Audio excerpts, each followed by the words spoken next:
আসসালামু আলাইকুম। আমি ডক্টর জান্নাতুল ফেরদৌস বলছি। আশা করি সবাই ভালো আছেন। আজকে আমি আপনাদের সাথে খুব কমন একটা বিষয় নিয়ে কথা বলবো, যেটা আমাদের প্রতিনিয়ত হয়ে থাকে। সেটা হচ্ছে মেয়েদের মাসিক অথবা পিরিয়ডের সময় তলপেটে ব্যথা হলে কিভাবে আমরা ঘরে বসে ব্যথা কমাতে পারি। আজ সেই বিষয়টি নিয়ে কথা বলবো। স্বাভাবিক নিয়মে একটা নারীর একটা নির্দিষ্ট বয়সে মাসিক শুরু হয়ে থাকে। এটাকে আমরা মেনার্কি বলে থাকি। সাধারণত দেখা যায় 12 থেকে 16 বছর বয়সের মাঝেই মাসিকটা শুরু হয়ে থাকে। মাসিক শুরু হলে প্রতি মাসে কিছু ব্যথা হবে, এটাই স্বাভাবিক। এখন আসি ব্যথা হলে ঘরোয়াভাবে কিভাবে এটা কমাবে। গরম সেক নেওয়া। মাসিকের ব্যথা কমাতে গরম সেক খুব ভালো কাজ করে। সেক দিলে তলপেটের রক্ত চলাচল বেড়ে যায়, মাংসপেশি শিথিল হয়, এই জন্য ব্যথা কমতে শুরু করে। ঘরে বসে খুব সহজেই এটা আপনারা নিতে পারবেন। সেই সাথে গরম শেকের আরেকটা সুবিধা হলো এতে কোনো পার্শ্ব প্রতিক্রিয়া নেই। যেভাবে শেক দিবেন সেটা হলো একটি হট ওয়াটার ব্যাগ তোয়ালে অথবা মোটা গামছা দিয়ে মুড়িয়ে পেটের উপর রাখতে পারেন। হট ওয়াটার ব্যাগ ব্যবহারের সময় সাবধানতা অবলম্বন করতে হবে, যেমন এটা যেন সহনীয় তাপমাত্রার পানি থাকে এবং এই বোতলের মুখ ভালোভাবে আটকানো আছে কিনা সেটা খেয়াল রাখতে হবে এবং নির্দিষ্ট সময় পর পর ব্যাগটা উল্টে পাল্টে দিতে হবে।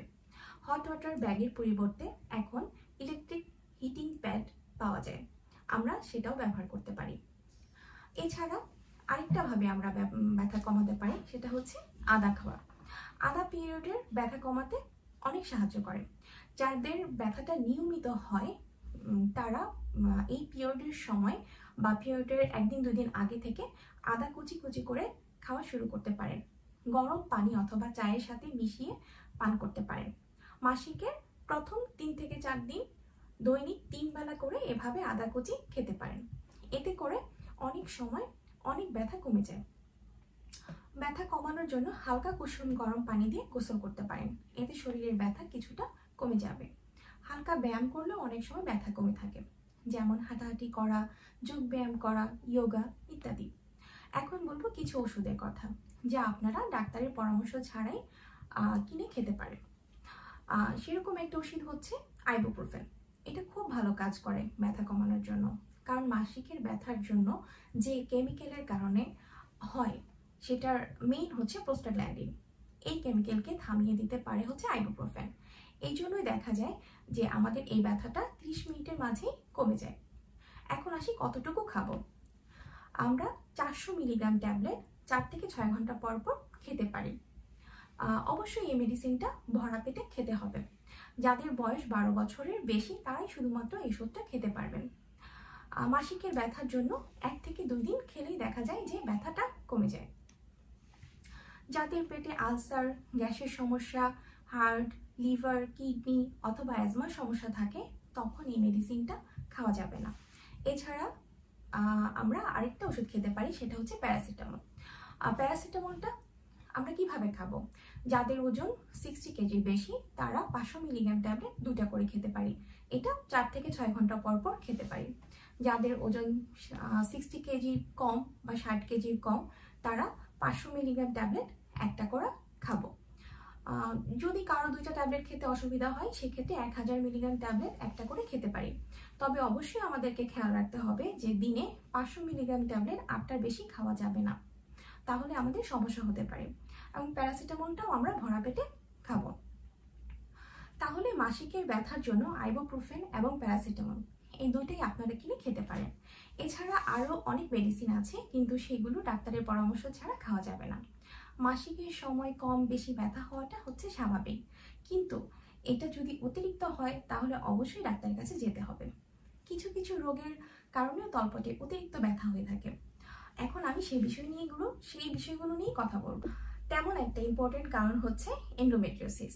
এন্ডোমেট্রিওসিস যেটা হয় সেটা হচ্ছে জরায়ুর ভিতরে যে লাইনিংটা থাকে মানে এন্ডোমেট্রিয়াম, সেটা শুধুমাত্র জরায়ুর ভিতরে থাকে না, সেটা ছড়িয়ে যায় এবং দেখা যায় যে ডিম্বাশয়ের উপরে, কখনো খাদ্যনালীর পাশে অথবা আমাদের যে পায়খানা রাস্তা থাকে সেটার পিছনে দেখা যায় এন্ডোমেট্রিয়াল টিস্যুগুলো রয়ে যায়।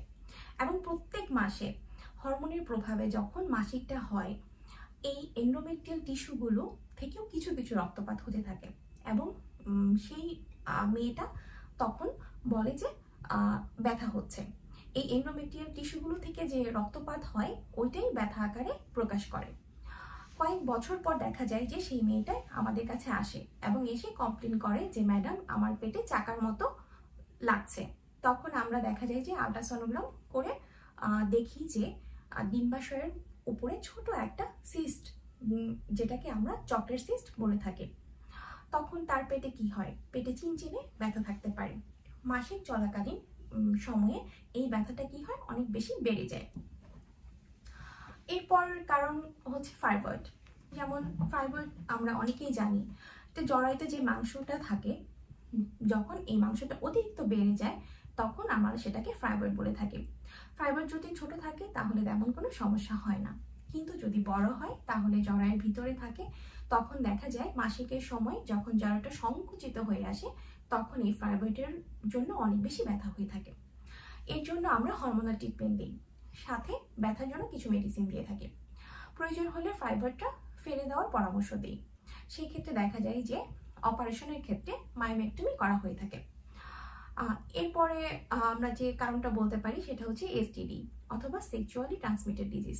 এক্ষেত্রে কিছু জীবাণু আছে যা মাসিকের রাস্তার চারপাশে ইনফেকশন করে থাকে, যার জন্য তলপেটে ব্যথা হয় এবং এই ব্যথাটা অনেক বেশি তীব্র হয়। দেখা যায় সাথে সাদা স্রাব ভাঙে এবং খুব দুর্গন্ধযুক্ত হয়।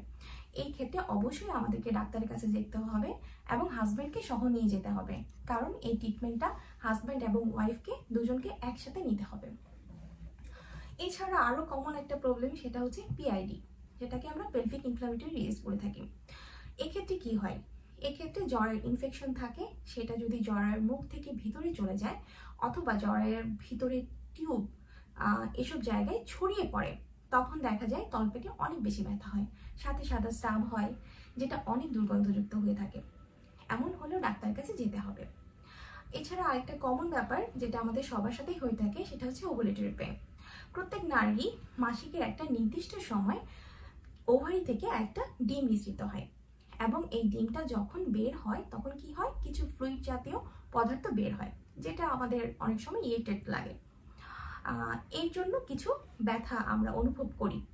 এই ব্যথাটা অনেক সময় চিনচিনে ব্যথার মতো লাগে, কিন্তু দেখা যায় যে এটা আমাদের জন্য খুবই ভালো একটা লক্ষণ যে আমাদের প্রত্যেক মাসে ডিম ফুটছে। এই ব্যথার জন্য আমরা কি করতে পারি, হট কম্প্রেশন নিতে পারি অথবা প্যারাসিটামল খেতে পারি, সেক্ষেত্রে আমাদের ব্যথাটা কমে যাবে।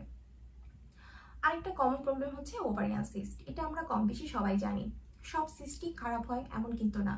দেখা যায় যে ছোট ছোট অনেক সিস্ট আমাদের থাকতে পারে, কিন্তু সেগুলো বড় হচ্ছে কিনা আমাদের সেগুলোর দিকে খেয়াল রাখতে হবে। এই জন্য আমাদের নিয়মিত চেক আপ করতে হবে, ডক্টরের কাছে যেতে হবে।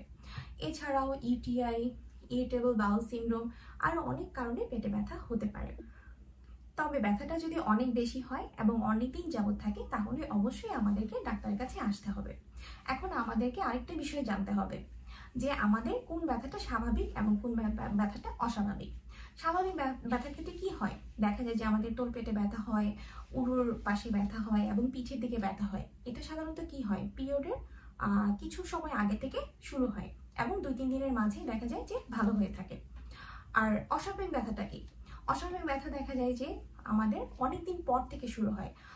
আমার প্রথম যখন মাসিক শুরু হয়, যদি কোনো মেয়ের 14 বছর বয়সে মাসিক শুরু হয় তাহলে দেখা যাবে যে তার 6 থেকে 1 বছর পরে এই পেটে ব্যথা, তারপরে হচ্ছে পিঠে ব্যথা, উরুতে ব্যথা, এগুলো দেখা যাবে।